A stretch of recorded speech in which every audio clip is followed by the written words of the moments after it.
কিন্তু কিচ্ছু নেই।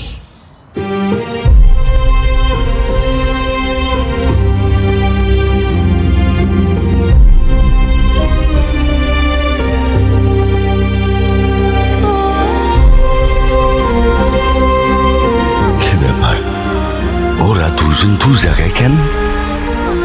বুঝছি, মান অভিমান চলতেছে।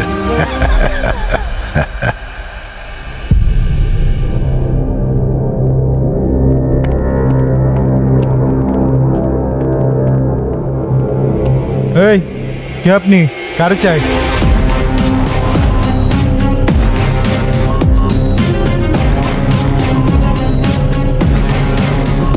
আমি রাফিজ, গুনগুনের বয়ফ্রেন্ড। বয়ফ্রেন্ড?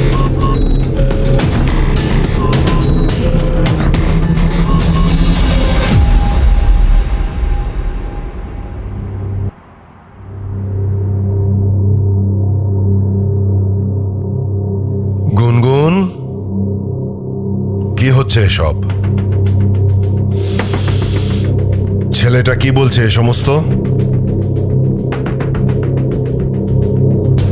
ও ঠিকই বলেছে।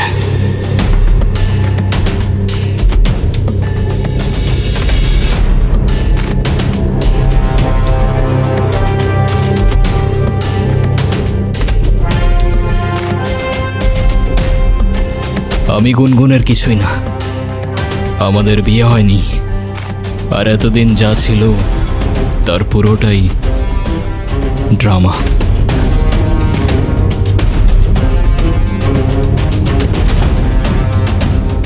গুনগুন রাফিজকে ভালোবাসে, কিন্তু ও জানতো আপনি এই সম্পর্কটা কখনোই মেনে নেবেন না, তাই ও আপনাকে কখনো বলার সাহস করতে পারেনি। যখন আপনারা গুনগুনের জন্য বিয়ে ঠিক করতে ব্যস্ত ছিলেন, ও কার সঙ্গে ভবিষ্যৎ গড়বে তা খুঁজতে ব্যস্ত ছিলেন, তখন ও লড়ছিল একা। আর ওর ভালোবাসার মানুষটাকে বোঝানোর চেষ্টা করছিল যে আমাকে বিয়ে করো, না হলে আমি অন্য কারোর হয়ে যাব। কিন্তু সেদিন সেই মানুষটা চলে গিয়েছিল, আর তার সঙ্গে অনুর ভরসাটাও হারিয়ে গিয়েছিল। আর তাই ও দাঁড়িয়েছিল একা একা মৃত্যুর কিনারায়। তবুও আপনাকে কিছু বলার সাহস করতে পারেনি, কারণ ও জানে আপনি ভালোবাসায় বিশ্বাস করেন না। আর তাই সেদিন আমি এসেছিলাম কোনো অধিকার